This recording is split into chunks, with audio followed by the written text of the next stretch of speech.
OPS அணியில் இணைந்தார் தங்கத் தமிழ்ச்செல்வன். நேரடி காட்சிகளா?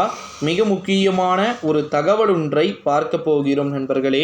வீடியோவை முழுமையாக பார்க்குமாறு கேட்டுக்கொள்ளப்படுகிறது. இப்போலாம் இதெல்லாம் ஒரு வீடியோ லீக் ஆயிடுச்சுனாலே போதும், வீடியோ லிங்க்னு சொல்லிட்டு கேட்கக்கூடியது வழக்கமாக ஆயிடுச்சு. ஓகேங்களா? அதே போல் அரசியல் கட்சிகளுக்கு என்ன ஆயிடுச்சுன்னா ஆடியோ லீக்னு ஆயிடுச்சு. என்னென்னா எதனா பேசுகிறாங்களா, அது ஆடியோவை அழகாக லீக் பண்ணுறது. ஓகேங்களா? ரொம்ப அழகாக பார்த்திங்கன்னா யார் என்னென்ன பேசியிருக்கீங்களோ அதெல்லாம் பார்த்திங்கன்னா லீக் பண்ணுறது.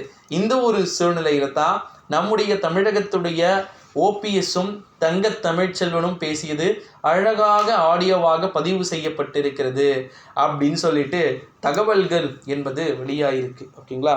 என்ன ஸ்ட்ரக்சரு அப்படின்ற மாதிரி அதிமுகவில் இருக்கக்கூடிய தலைவர்கள் நிறைய பேர் பார்த்திங்கன்னா இந்த நிர்வாகியை தூக்கிடணும், இந்த கட்சியில் இருக்கக்கூடிய நிர்வாகிகளை தூக்கிடணும், இவனை தூக்கிடணும், இப்படி தான் பிளான் போடுறது. இப்போலாம் ரீசன்ட் டைமில் பார்த்திங்கன்னா பிளானை அழகாக போடுறாங்க. இவர் கட்சியில் இருக்கக்கூடாதா, இவர் கட்சியில் இருக்கணுமா அப்படின்றத எல்லாத்தையுமே பார்த்திங்கன்னா தூக்கிறத அழகாக பார்க்கப்பட்டு கொண்டிருக்கக்கூடிய ஒரு சூழ்நிலையிலே நிச்சயமாக நிறைய மாற்றங்கள் அப்படின்றது இருக்குது அப்படின்னே சொல்லலாம்.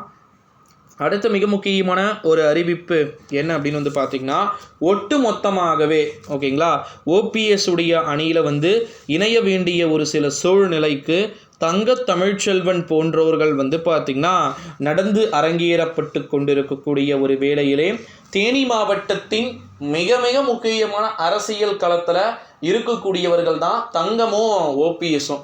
ஒரு காலத்தில் 2 பேருமே பார்த்திங்கன்னா ஒற்றுமையாக இருந்தவர்கள் தான். ஓகேங்களா?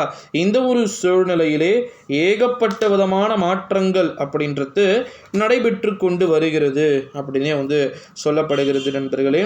ஸோ ஓபிஎஸ்ஸுக்கும் தங்கமுக்கும் ஏதேனும் மாற்றங்கள் நடந்து நிச்சயமாக அணிமாறலை நோக்கிய நகர்வை பார்த்திங்கன்னா எடுத்தாங்க அப்படின்னா நிச்சயமாக நிறைய மாற்றங்கள் நடக்கக்கூடும் அப்படின்னு சொல்லிட்டு எதிர்பார்க்கப்படுகிறது. சிம்பிளாக சொல்ல வேண்டும் என்றால் ஓபிஎஸ்ஸுக்கு சற்றே மவுசு அதிகரிக்கக்கூடும் அப்படின்னு சொல்லிட்டு நம்ம எதிர்பார்க்கலாம் நண்பர்களே. ஓபிஎஸ்ஸுக்கு மவுசு என்பது அதிகமானால் எடப்பாடி பழனிசாமிக்கு புகைச்சல் என்பது அதிகமாகும், அவ்வளவுதான். ஓகேங்களா? ஒருவருடன் இணக்கமாக இருப்பது போல் மற்றவருக்கு பார்த்திங்கன்னா கடுப்பாச்சு அப்படின்னா வேற எங்கேயோ பிரச்சனை இருக்குது அப்படின்னே சொல்லலாம் நண்பர்களே. ஸோ வெயிட் பண்ணி பார்க்கலாம். தமிழகத்தில் 2024ஆம் ஆண்டு தேர்தல் முடிவுகள் யாருக்கு எப்படியெல்லாம் பார்த்திங்கன்னா நிலைமையை உருவாக்க போகுது அப்படின்றதையெல்லாம் நம்ம வெயிட் பண்ணி தான் பார்க்கணும். ஸோ தொடர்ந்து இணைந்து இருப்போம்.